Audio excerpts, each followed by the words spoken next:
'మాతృ' 2 hours run time ఉన్న movie Lions gate ప్లేలో స్ట్రీమింగ్ అవుతుంది. మూవీ ఎలా ఉందో తెలుసుకుందాం. దానికంటే ముందు చాలా మంది చూస్తున్నారు గానీ సబ్స్క్రైబ్ అయితే చేసుకోవట్లేదండి. కొంచెం సబ్స్క్రైబ్ చేసుకోండి. మాకు కొంచెం సపోర్ట్ ఇచ్చినట్టు ఉంటుంది.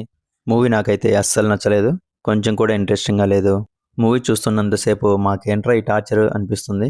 స్టోరీ విషయానికొస్తే సిటీలో జెండర్‌తో సంబంధం లేకుండా వరుస కిడ్నాపులు జరుగుతూ ఉంటాయి. కిడ్నాప్ చేసిన వాళ్ళను ఒక ప్లేస్‌లో ఉంచి వాళ్ళ బ్రెయిన్‌ని కంట్రోల్‌లో పెట్టుకొని తన కోసం పనిచేసేలా చేస్తూ ఉంటాడు. ఈ కిడ్నాపులకి కాలేజ్ ప్రొఫెసర్‌కి ఉన్న సంబంధం ఏంటి? పోలీసులు కిడ్నాపర్‌ని పట్టుకున్నారా లేదా? హీరో తల్లికి ఆ కిడ్నాపర్‌కి ఉన్న సంబంధం ఏంటి? హీరో తన తల్లిని కలుసుకున్నాడా లేదా అనేది రిమైనింగ్ స్టోరీ. ఫస్ట్ హాఫ్ విషయానికొస్తే స్టార్టింగ్ నుంచి ఇంటర్వెల్ వరకు కూడా చాలా రొటీన్ అండ్ బోరింగ్‌గానే ఉంటుంది. కొంచెం కూడా ఇంట్రెస్టింగ్‌గా ఉండదు. ఆ లవ్ ట్రాక్ అయితే మరీ చండాలంగా ఉంటుంది. పృథ్వీ అండ్ అలీతో వచ్చే కామెడీ సీన్స్ చాలా టార్చర్ అనిపిస్తాయి. ఇక సెకండ్ హాఫ్ విషయానికొస్తే రోబో మూవీని ఇన్స్పైర్ అయ్యి తీసినట్టున్నారు. రోబో మూవీలో సెకండ్ హాఫ్‌లో వచ్చే సీన్స్‌ని రెఫరెన్స్ తీసుకొని మొత్తం తీశారు. కొంచెం కూడా వర్కౌట్ అవ్వలేదు. లాజిక్ లేని సీన్స్‌తో సినిమా మొత్తం నింపేశారు.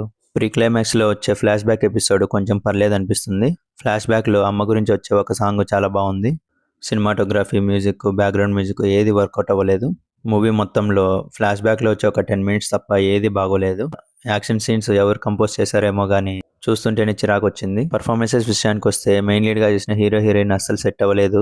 శ్రీరామ్ ఒక్కడే పర్లేదనిపిస్తారు. ఫ్లాష్ బ్యాక్‌లో వచ్చే ఎమోషనల్ సీన్స్‌లో కూడా చాలా బాగా యాక్ట్ చేశారు. తల్లిగా చేసిన ఆమని గారు కూడా చాలా బాగా చేశారు. ఫైనల్ వర్డిక్ట్ ఏంటంటే ఈ మూవీని చూడకపోవడమే మంచిది. స్కిప్ చేసేయండి. టైం పాస్ కూడా ట్రై చేయొద్దు.